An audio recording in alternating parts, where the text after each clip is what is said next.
kita sudah membedah tabel Riyadhah dan fungsinya Riyadhah untuk apa. Anda sudah tahu ya fungsinya. Dan di tabel kita sudah membedah terakhir sampai dengan zikir dan la haula wala quwata illa billah dibaca 60 kali.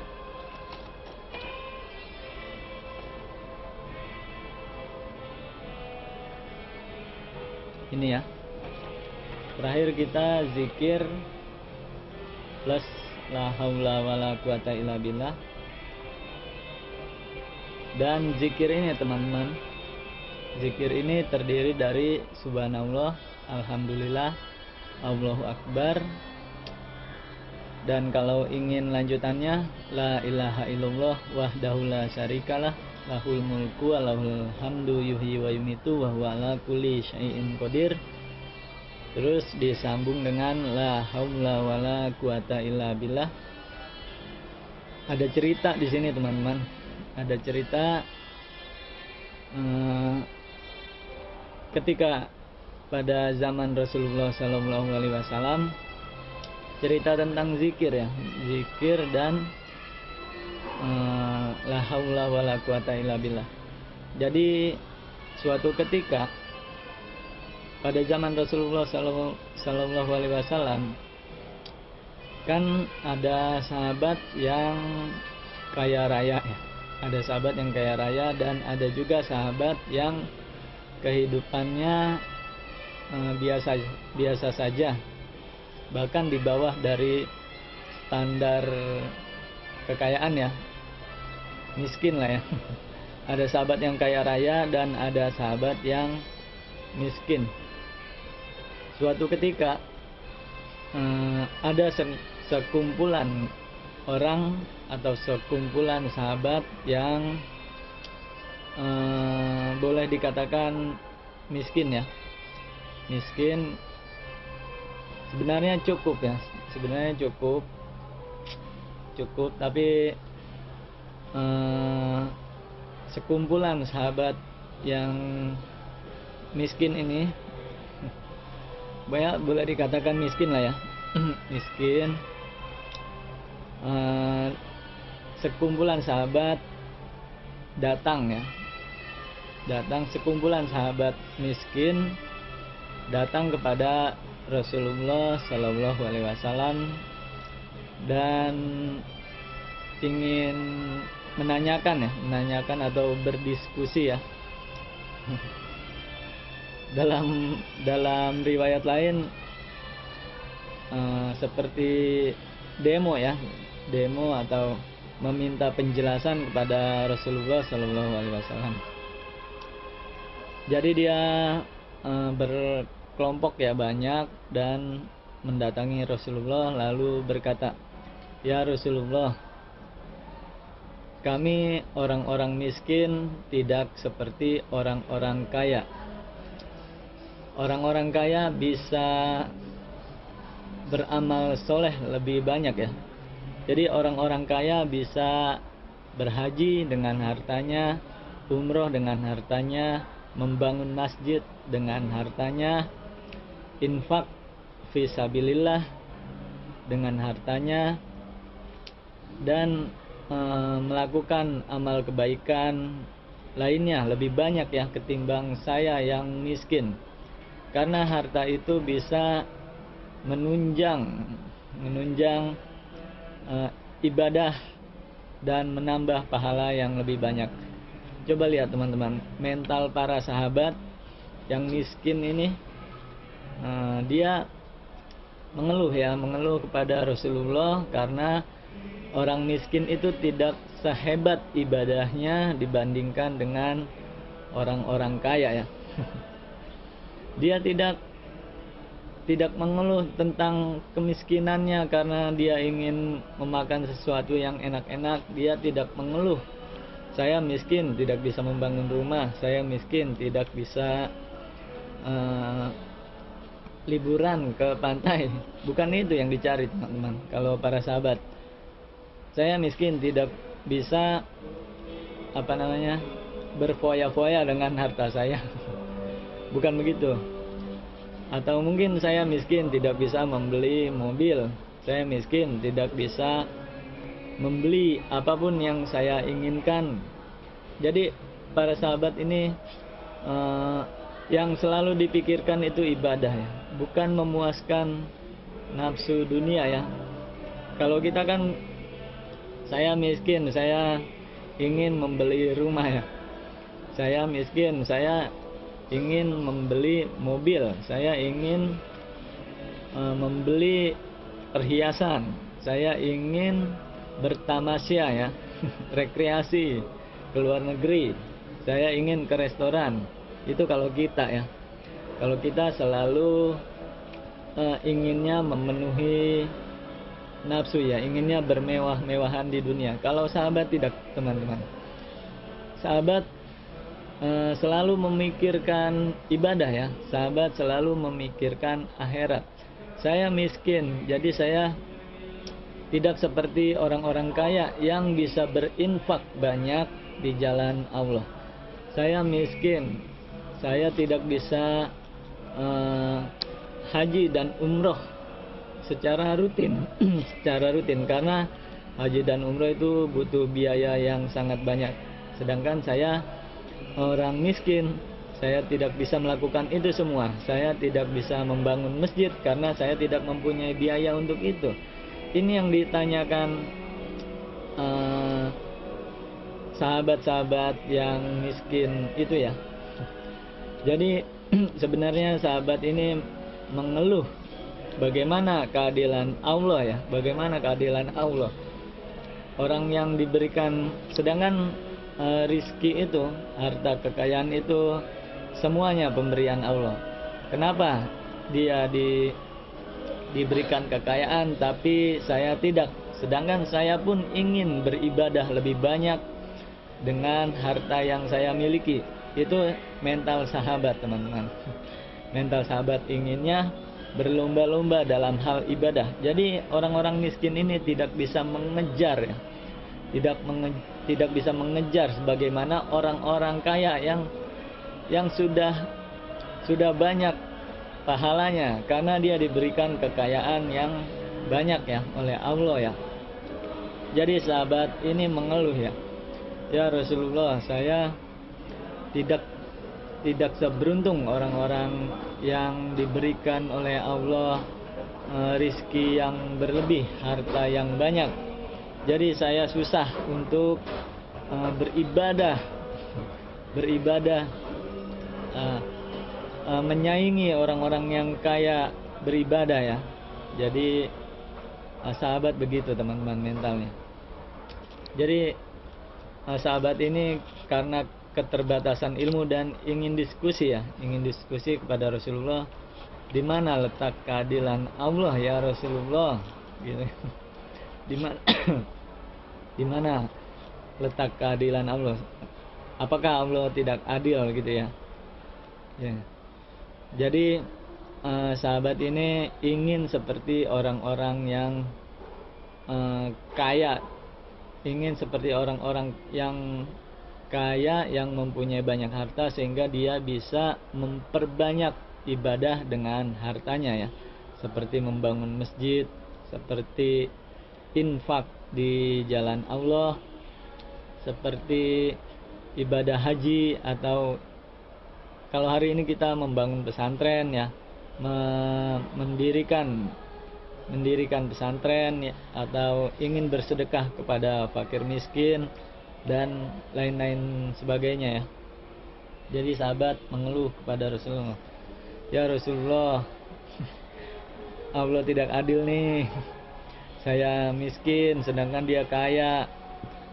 Kenapa Allah tidak memberikan saya kekayaan sehingga saya bisa lebih panjang ya untuk beramal, lebih banyak untuk beramal, karena saya diberikan oleh Allah harta yang berlebih ya, sehingga saya bisa memanfaatkan harta untuk hal-hal ibadah ya.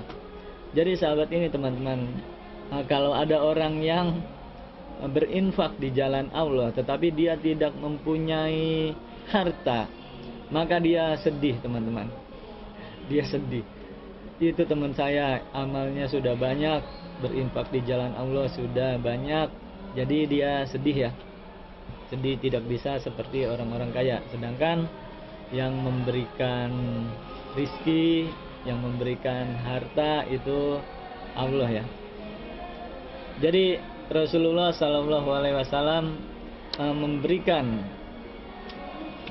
amalan ya, memberikan amalan. Begini caranya, walaupun kamu miskin, kamu bisa menyaingi saudara-saudaramu yang kaya raya ya. Walaupun kamu miskin, kamu bisa membangun selayaknya orang-orang kaya membangun masjid. Walaupun kamu miskin, nilai ibadah kamu bisa menyaingi ya, menyaingi, dan juga bisa setara dengan orang-orang yang beribadah haji dengan hartanya, setara dengan orang-orang yang berinfak di jalan Allah dengan hartanya.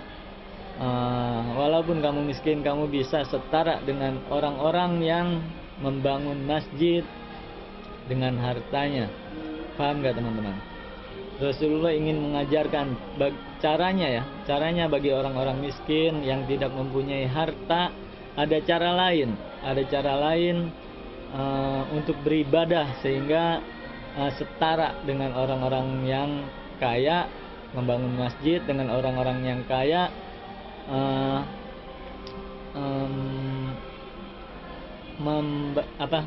dengan orang-orang kaya yang selalu beramal soleh dengan kekayaannya. Jadi Rasulullah mengajarkan kepada sahabat yang miskin, walaupun dia miskin, dia bisa setara dengan orang-orang yang kaya itu.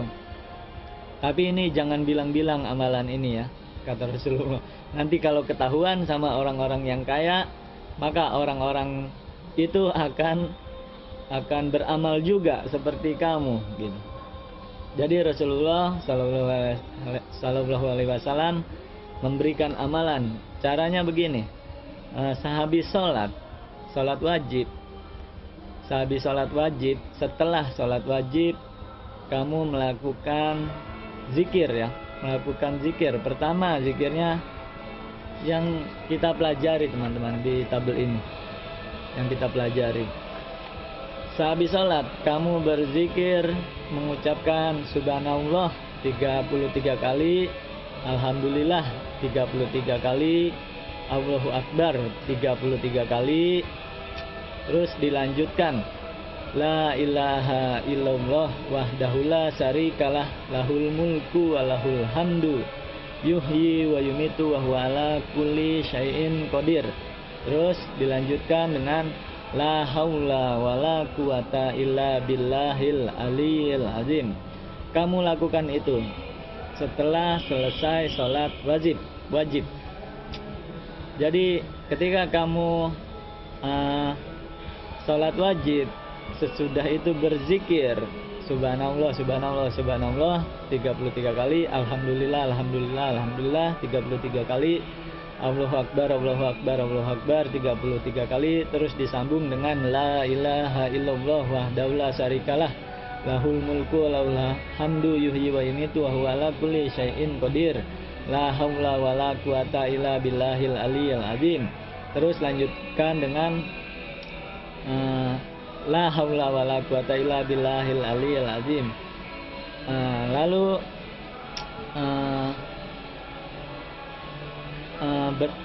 ya sampai di situ Rasulullah mengajarkan sampai di situ. Maka kamu akan bernilai pahala sebagaimana saudara-saudaramu yang kaya raya bisa membangun masjid dengan hartanya, sebagaimana orang yang atau saudaramu yang kaya raya bisa menggunakan hartanya untuk beribadah. Misalkan dia umroh atau haji atau berinfak di jalan Allah dengan hartanya. Jadi setara dengan itu teman-teman. Lakukan ini setiap hari, sehari 5 kali ya, sehari 5 kali setelah sholat wajib. Jadi kamu akan setara nilai pahalanya dengan orang-orang yang atau saudara-saudara kamu yang memanfaatkan hartanya untuk beribadah, bisa membangun masjid, bisa berumroh, atau bisa berinfak di jalan Allah dan lain sebagainya dengan hartanya, sehingga ibadahnya banyak ya, ibadahnya banyak dengan hartanya. Sedangkan orang-orang miskin itu tidak bisa berinfak karena dia tidak mempunyai harta. Orang-orang miskin tidak bisa membangun masjid dengan harta karena dia tidak memiliki itu. Orang-orang yang miskin belum bisa haji atau umroh karena tidak ada biaya. Maka lakukan amalan ini sehingga dia setara dengan orang-orang yang beribadah dengan hartanya tersebut. Kan di sini paham teman-teman? Subhanallah 33, alhamdulillah 33, Allahu Akbar 33. Terus lanjutkan dengan la ilaha illallah wahdahu la syarikalah lahul mulku wa lahul hamdu yuhyi wa yumiitu wa ala kulli syai'in qadir. Terus disambung dengan la haula wala quwata illa billahil aliyil azim. Itu amalannya yang selama ini kita lakukan. Awal mulanya teman-teman, awal mulanya saya menyangka karena hadisnya begitu ya, beritanya begitu, hadisnya begitu, riwayatnya seperti yang tadi saya jelaskan. Jadi saya menyangka ketika saya tidak mempunyai uang,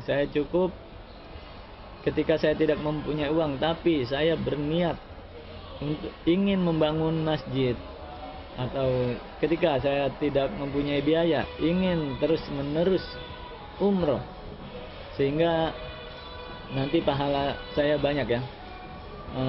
Ketika saya tidak mempunyai uang tapi saya ingin memperbanyak infak dan sedekah di jalan Allah, jadi cukup melakukan itu saja. Ini sangkaan saya teman-teman. Jadi cukup melakukan itu saja sehingga saya tidak perlu berinfak, sudah cukup dengan mengamalkan amalan itu saja. Ketika saya ingin membangun masjid, saya belum ada biaya, cukup mengamalkan amalan itu saja sehingga setara. Saya menyangka seperti itu teman-teman. Tapi pada kenyataannya teman-teman, ini ajaib ya, ajaib teman-teman. Pada kenyataannya, ketika saya melakukan itu, ini bertahun-tahun teman-teman. Saya melakukan itu sudah bertahun-tahun, saya amalkan sudah bertahun-tahun ya.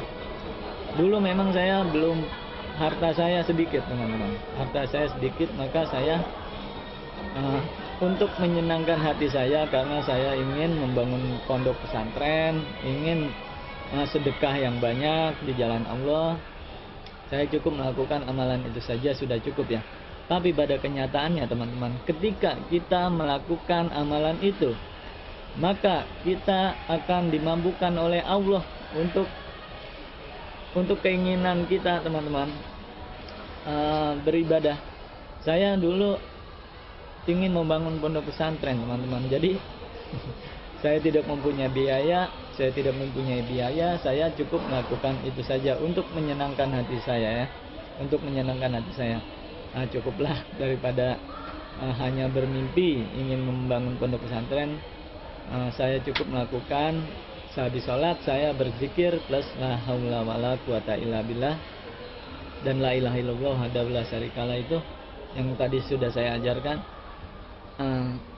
Saya cukup melakukan itu. Tapi pada kenyataannya teman-teman, ketika kita sering melakukan itu, kita sering melakukan amalan itu teman-teman, sehari 5 kali ya, sehabis sholat wajib, ternyata amalan tersebut bisa menambah kekayaan kita teman-teman.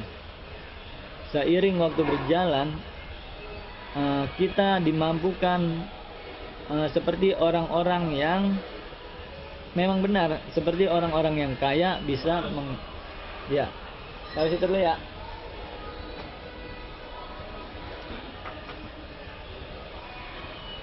Seperti orang-orang kaya yang bisa bersedekah gitu, seperti orang-orang kaya yang bisa membangun masjid, seperti orang-orang kaya yang bisa membangun pesantren. Setelah saya mengerjakan itu, bukan hanya bukan hanya mimpi teman-teman, bukan hanya menyenangkan hati saya, tetapi saya benar-benar dimampukan untuk bisa membangun pesantren, untuk bisa sedekah yang banyak ya, sesuai keinginan saya bisa umroh terus menerus dengan amalan itu, sehingga saya menjadi kaya raya seperti orang-orang lain yang kaya raya dan dia bisa memanfaatkan hartanya untuk ibadah teman-teman. Paham nggak teman-teman? Jadi amalan ini amalan untuk supaya kita bisa menjadi kaya teman-teman.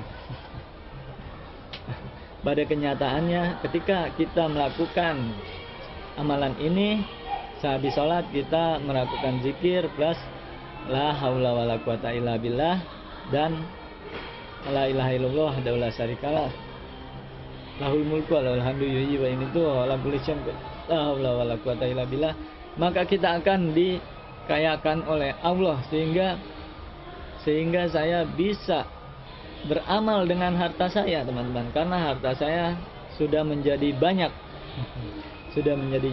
Jadi amalan ini ialah amalan untuk supaya kita menjadi kaya dan bisa beramal soleh dengan kekayaan kita teman-teman. Paham nggak teman-teman? Jadi amalannya sehabis sholat wajib baca zikir itu terdiri dari subhanallah, alhamdulillah, Allahu akbar 33 kali, terus disambung dengan la ilaha illallah wahdahu la syarikalah lahul mulku wa lahul hamdu yuhyi wa yumiitu wa huwa ala kulli syai'in qadir, terus ditambah dengan la haula wala quwata illa billahil aliyil azim. Itu yang saya lakukan.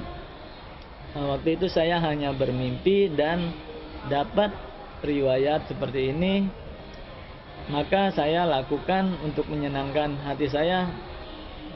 Saya pengen membangun pesantren tapi saya tidak mempunyai biaya.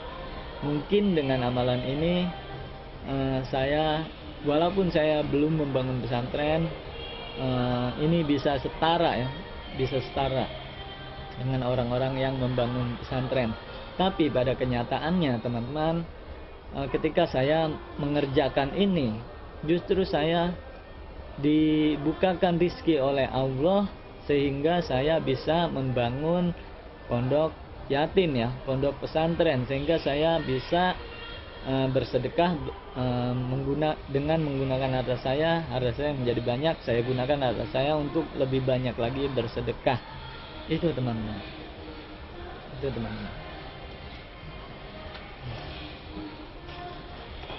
Terus ada juga riwayat dari la haula wala quwata illa billah ini. La haula wala quwata illa billahil aliyil azim. Jadi kata Rasulullah, maukah aku tunjukkan perbendaharaan surga? Maukah aku tunjukkan perbendaharaan surga yang sebelumnya tidak, seluruh nabi dan rasul tidak pernah diberikan ini. Siapapun orang sebelum aku belum pernah diberikan kunci perbendaharaan surga ya, kunci perbendaharaan surga. Tetapi aku diberikan. Maka Rasulullah mengajarkan kepada sahabat dan kepada kita semua ya, apa itu perbendaharaan surga? Perbendaharaan surga itu la haula wala quwata illa billahil aliyil azim. Itu perbendaharaan surga teman-teman. Maka kita jadikan zikir ya. Makanya saya tulis di tabel ini yang penting-penting ya. Saya tulis di Riyadho ini ada yang harus kita amalkan, salah satunya zikir dan la haula wala quwata illa billahil aliyil azim. Pelan-pelan ya, mungkin sampai di sini dulu ya. Nanti kita lanjutkan lagi. Wassalamualaikum warahmatullahi wabarakatuh.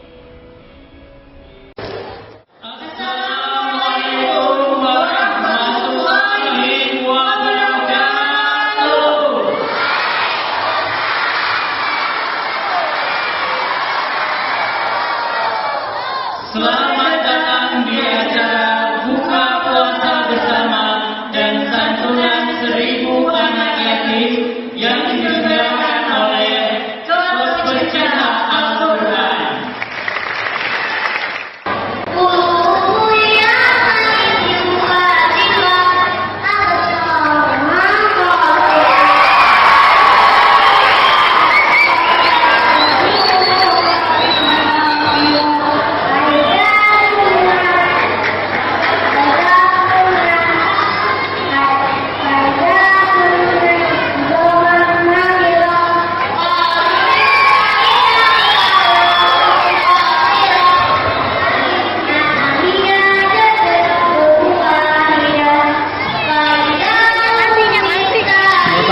Juara kedua katanya.